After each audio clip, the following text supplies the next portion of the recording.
What's going on, everybody? Today's video, increasing my on-time rating. Let's go. Hi. So I just picked up the sandwich from Safeway, and I had to wait 7 minutes for him to make it. Apparently, Safeway shopping orders aren't supposed to be included in your... They are exempt from being late. But if you look at my list, you can see that I have a bunch of Safeway orders that are late. The shopping orders aren't supposed to be late. And batch orders are counted as a single order. So is that the first order or the last order? Or the second order? Or is that why when we shop for things, moving the camera all around, we shop for the first customer, and then maybe we get a stack or something, and then another stack, and then we end up delivering to the first customer last. Have you noticed that? Is that the delivery that's being counted as the one? So if it takes 45 minutes to deliver all of those things with the shopping included, does that mean we're late because it took 45 minutes to shop for 3 customers and then drive to 3 different places and deliver it all? So now I'm going to 7-Eleven to pick up the second part of this order. And then we're going to see how much time they allot for me to get from 7-Eleven to the destination, which is 4 miles away. After I pick this up, it'll probably be 2.8, or maybe a solid 3, I'm not sure. It's 12:58 and we have till 1:07. I'm gonna try to screenshot it as I go, because you're gonna see that the time is going to drop the closer I get to the drop-off point. Running to the building. I got like 50 seconds.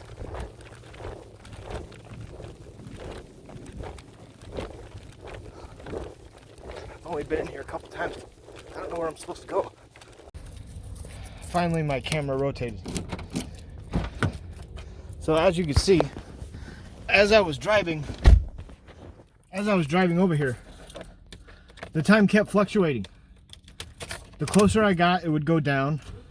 I got stuck at I think it was a stoplight, maybe it was a stop sign. No, it was a stoplight. And then it went up. And then it gave me a minute. And then when I got here, the arrival time went back to 1:07. And luckily this place, it was right inside the door to the left on the first floor. I didn't have to take an elevator, do the stairs, or nothing. So how are we supposed to have on-time deliveries if you're going to take minutes away from us the closer we get? That doesn't make any sense to me. That's not a benefit. That's like, oh, you're doing too good, let's make it more difficult and shave off an entire minute of you trying to get to your destination. So I'm ending my dash today. It's Tuesday. I thought it was going to be a lot busier. Tuesdays used to be a good day.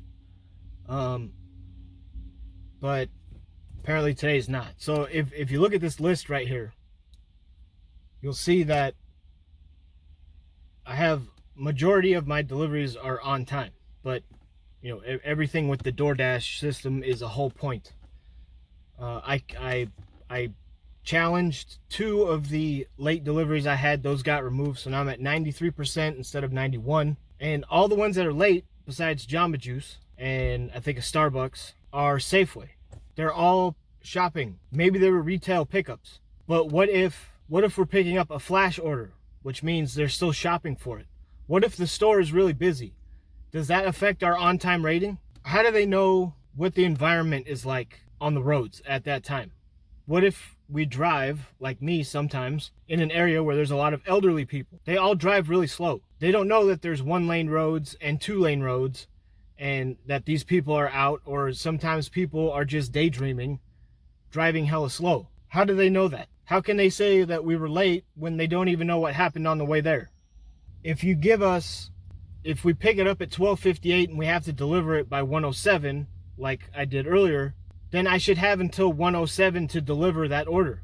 They shouldn't take minutes away from us the closer we get, because you don't know what's going to happen. In the delivery that I did earlier, there was a stoplight and a stop sign, and this was going to a medical building. So everyone was driving slow and cautiously. I still managed to get it to the customer by 1:07, but I had to run into the building. If I had walked and took my time, it would have been there at 1:08, and then that would have been late, right? So if you give us a time that we're supposed to deliver it by, that's the time we should have to deliver it by. You shouldn't be taking minutes away as we get closer.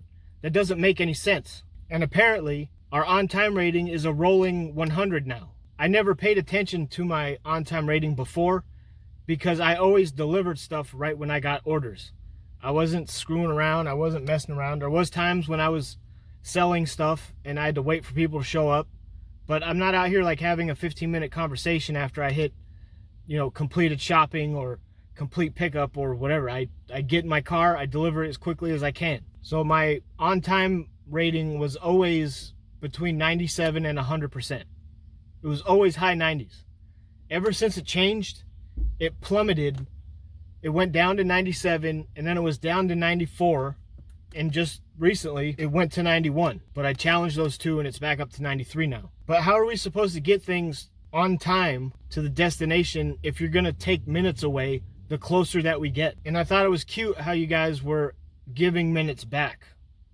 But why did you take them away to begin with? If we have a set time, we should have a set time, not a set time with reduction or whatever you want to call it. It doesn't make any sense. It's not helpful to us drivers to change the delivery time as we're going somewhere. I heard people were getting deactivated because their on-time rate was too low. So what is too low? Is 90% okay? Or is it like the shopping, the pro shopper stuff, and we're supposed to keep it above 99 or 98 or higher? Am I going to get deactivated because my on-time rating is almost at 90? Someone's getting an order right now. I haven't gotten an order in like 2 hours. That's why I'm going home. So let me know what you guys think in the comments. If you've noticed this, if you know anyone that's been deactivated due to their on-time rating being too low, because I don't know anyone. That's just what I heard. I didn't look into it. I didn't do any research. But it doesn't make any sense to do that. And another thing, the GPS. If you want us to deliver things as quickly as possible, why isn't the GPS giving us the fastest route? Why is it giving us routes that takes us 2 miles outside so we can go to a freeway and drive on the freeway and then drive to wherever we have to go, when we could take the back roads and cut 3 miles off the trip? Why is the GPS spinning around as we're driving? I don't know if you guys have experienced that. Why is the GPS moving my marker onto some random street in the neighborhood off to the side and then starts giving me all these directions because it thinks I'm in the neighborhood and not on the street that I was literally just on before it decided to move over and put me in the neighborhood? How am I supposed to deliver things when the GPS is telling me to go ways that don't even apply to what I'm doing? And then I don't know where I'm going because the GPS wants me to go through the neighborhood to get back to the road that I'm already on. How does that make any sense? How does that work? I don't understand. That's been happening a lot lately too. It's not just every once in a while. It's been happening more and more. I don't know if DoorDash fired their whole previous IT team, their whole tech team, their app team, whoever it is, and then hired all new people, because I never had this problem before. Everything was fine. And then this year happened, and on Sunday, I had to force stop the app 5 times. The app glitched out 5 times. 5. You know how awkward that is when you're trying to deliver alcohol or you're handing something to a customer and you're like, oh, hold on a second, I have to force stop and restart the app real quick. And then you're standing there for like 3 minutes and it's just kind of awkward. Do you know how bad that looks for us drivers? When I delivered that order earlier, I had to force stop the app when I got out of the car. And then I had to restart the app before I went in to deliver it. So that added a couple seconds. What if I was at 107? What if I was there in the parking lot at 107 and then I had to force stop the app and it rolled over to 108? And then now it's late. Now it's a late delivery because the app glitched. I had to vent about this because it doesn't make a lot of sense, and apparently your on-time rating gives you priority on orders. If you read what it says, they look at your previous delivery times in your history to see who gets priority, who would be the best dasher to deliver. So try to keep your on-time ratings up and pay attention to what's going on while you're driving to see how many minutes you're losing and if you get any back. Because it doesn't make a lot of sense to me, like from a business standpoint, why you would take minutes away. So anyway, post some stuff in the comments, ask me questions, give me your opinion, tell me your thoughts. Like I said, if you know anyone that's been deactivated, post that as well, just to confirm that it is true. And I'll see you guys on the next one. Thank you.